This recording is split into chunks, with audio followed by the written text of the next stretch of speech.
Terima kasih Anda masih bersama kami. Bagi Anda yang baru saja bergabung, kami hadirkan kembali 3 berita utama hari ini. Hari Raya Idul Adha, penjualan bumbu racikan di Banjarnegara naik 200%. Buak bayar utang, seorang ponakan curi sapi milik pamannya lalu dijual sebagai hewan kurban. Baru dilahirkan bayi laki-laki tewas dengan leher terlilit jaket di Sragen.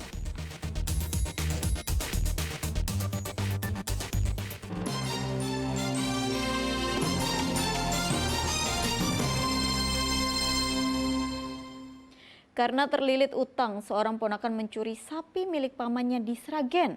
Pelaku menjual sapi lewat media sosial dengan harga lebih murah dari pasaran.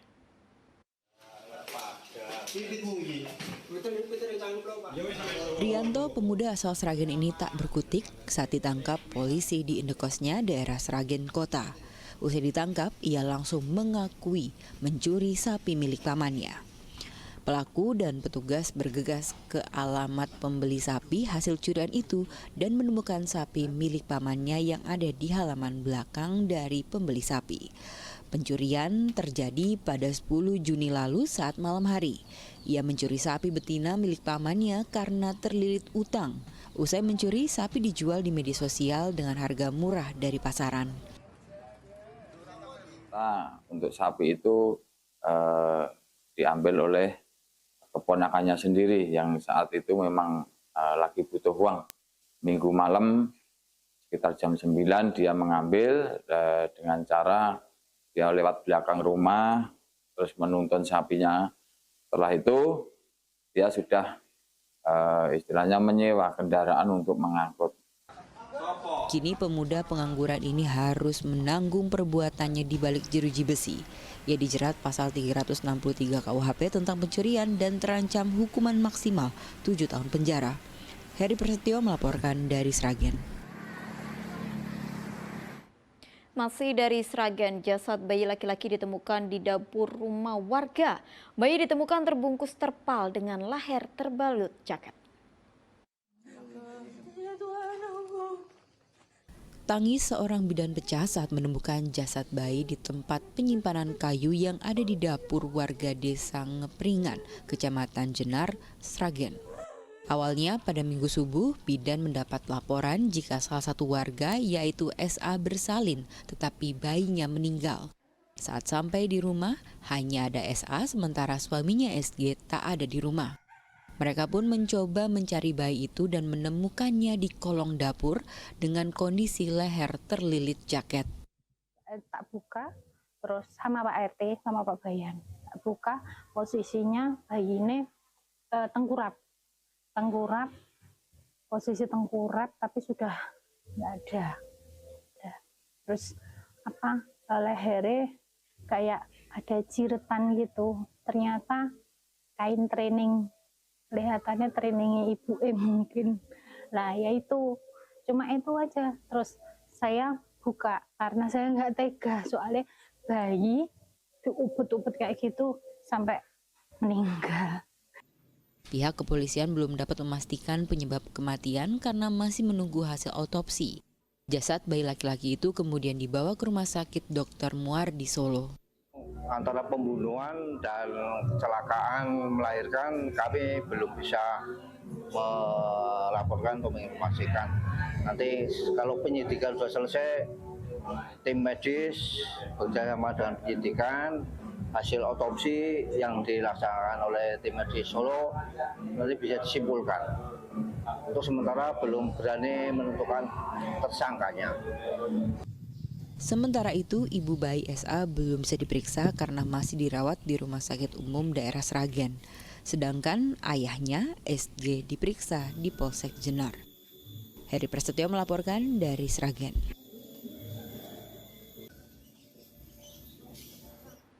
Seorang pria ditemukan tewas di kamar indekos daerah di Batang. Korban ditemukan dalam posisi tengkurap bersimbah darah.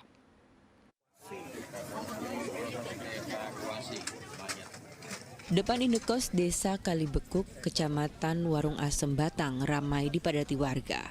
Mereka menyaksikan salah satu penghuni indekos, Rudianto, 35 tahun, dievakuasi setelah ditemukan tewas di teras kamarnya. Posisi saat ditemukan, korban dalam kondisi tengkurap dengan darah keluar dari mulut.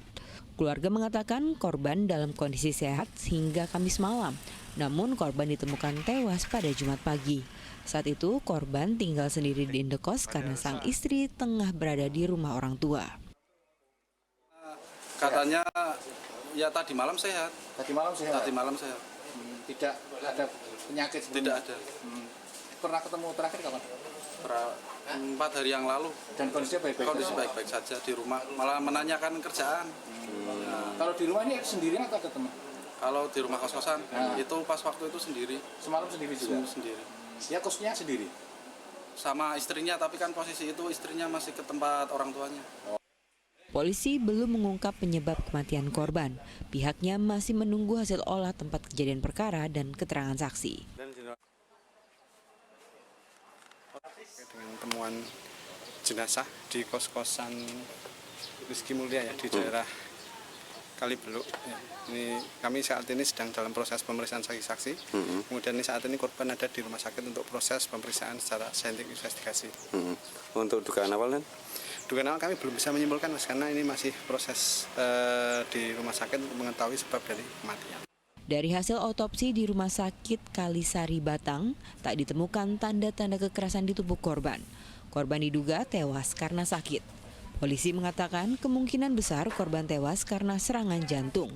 Luka sobekan di mulut dan dagu korban dari benturan keras saat korban jatuh tersungkur, lalu wajah terbentur lantai. Namun dugaan ini masih menunggu hasil lengkap autopsi dan hasil sampel dari darah korban yang diuji tim DVI.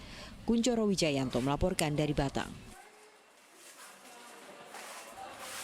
Pengeroyokan bos rental asal Jakarta berdampak pada stigma negatif untuk wilayah Pati. Hal itu membuat komunitas yang ada di Pati menggelar aksi di alun-alun kota. Sejauh ini sudah 10 tersangka yang ditangkap. Salah satunya adalah warga Sukolilo yang awalnya berstatus korban.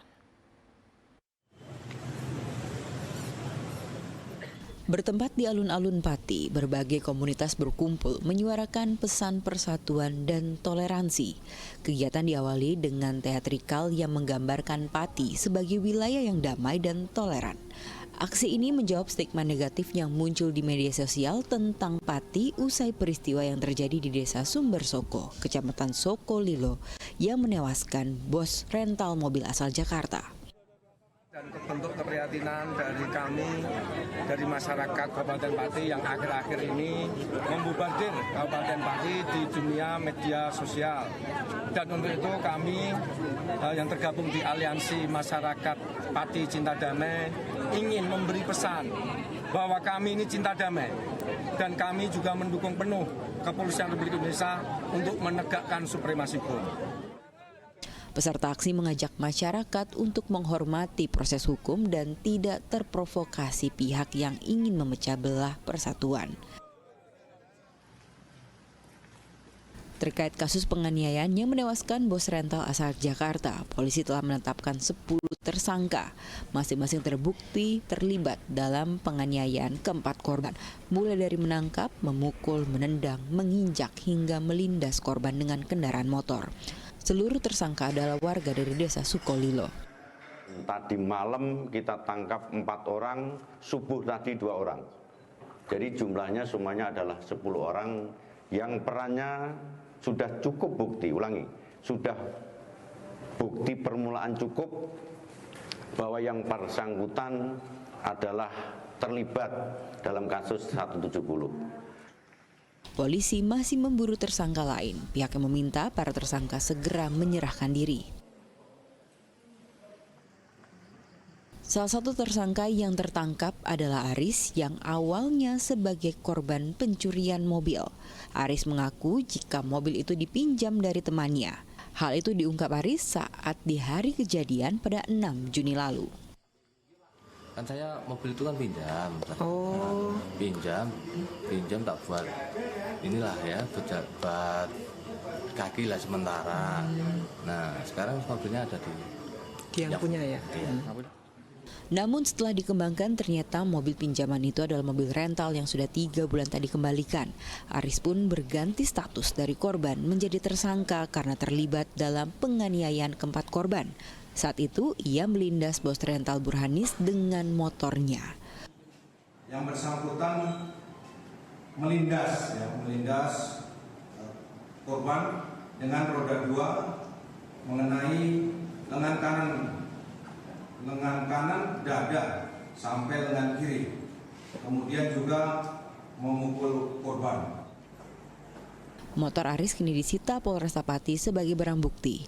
Aris bersama ke-9 tersangka lainnya kini dijerat pasal 170 KUHP tentang pengeroyokan dengan ancaman hukuman 12 tahun penjara. Arif Nur melaporkan dari Pati. Ini adalah baju yang dipakai